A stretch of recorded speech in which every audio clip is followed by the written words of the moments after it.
saya Yoga Zetakila dari kelas manajemen Universitas Dian Nusantara Cibubur. Di sini saya akan mempresentasikan tentang membangun karakter unggul dengan menggali potensi diri. Di sini kita langsung masuk pada kepribadian. Kepribadian yaitu suatu organisasi yang dinamis dalam diri individu yang sistem psikofisiknya menentukan karakteristik, tingkah laku, serta cara berpikir seseorang. Royce and Powell menyatakan bahwa kepribadian merupakan sebuah sistem dalam diri yang terbangun dalam secara individu.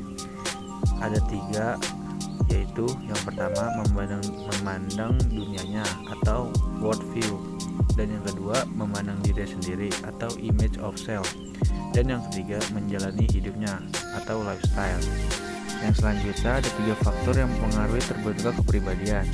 Yang pertama yaitu faktor bawaan atau faktor genetik, contohnya seperti fisik, kecerdasan, dan kepribadian. Dan yang kedua ada faktor lingkungan, yang contohnya seperti lingkungan pergaulan dan lingkungan pasca lahir seperti keluarga, pendidikan, dan budaya. Dan yang ketiga interaksi genetik antara lingkungan, contohnya seperti ada seseorang anak yang memiliki bakat musik. Apabila dia tidak mendapatkan pelatihan musik yang baik, maka bakat tersebut akan terpendam atau hilang.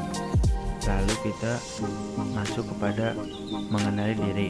Menurut Abraham Maslow, setiap diri individu ada sejumlah kebutuhan atau disebut needs. Mengenali dan memahami kebutuhan mana pada saat tertentu paling dominan dalam dirinya akan menentukan siapa individu tersebut. Teori ini dikenal sebagai hierarchy of needs. Yang pertama ada aktualisasi diri. Menurut Abraham Maslow, aktualisasi diri sebagai kebutuhan tertinggi dalam hierarki kebutuhannya. Yang ketiga ada kasih sayang, yaitu kebutuhan untuk terhubung dengan orang lain dan memiliki rasa cinta.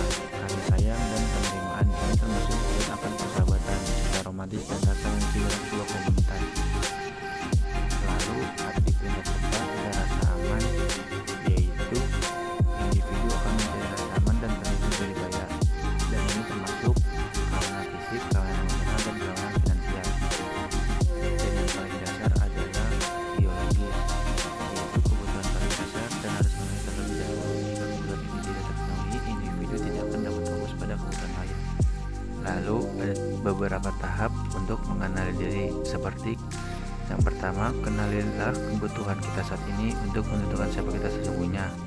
Lalu memudahkan penyesuaian diri, memudahkan memahami orang lain dan berbagai latar belakang sosial. Dan yang terakhir, membentuk identitas diri, yaitu mempertebal keyakinan dan rasa percaya diri dalam mengembangkan diri.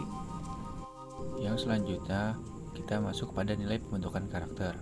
Ada 3 pembentukan karakter, yaitu yang pertama, nilai yang berkaitan dengan Tuhan dan agama, contohnya seperti religius yang menjalankan ajaran agama dengan baik. Yang kedua, kejujuran, berkata dan berbuat dengan apa yang sebenarnya. Dan yang ketiga, disiplin, patuh terhadap aturan dan norma yang berlaku.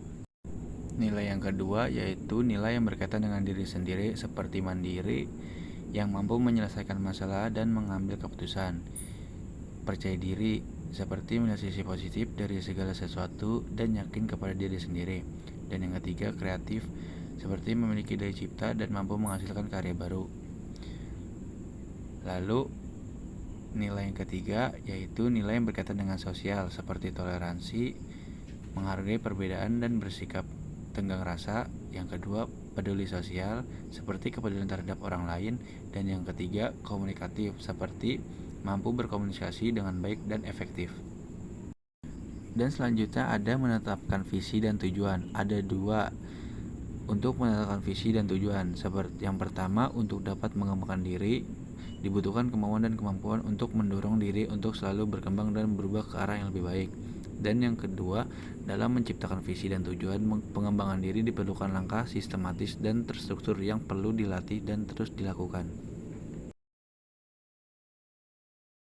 Sekian materi yang saya dapat sampaikan, kurang lebihnya mohon maaf. Wassalamualaikum warahmatullahi wabarakatuh.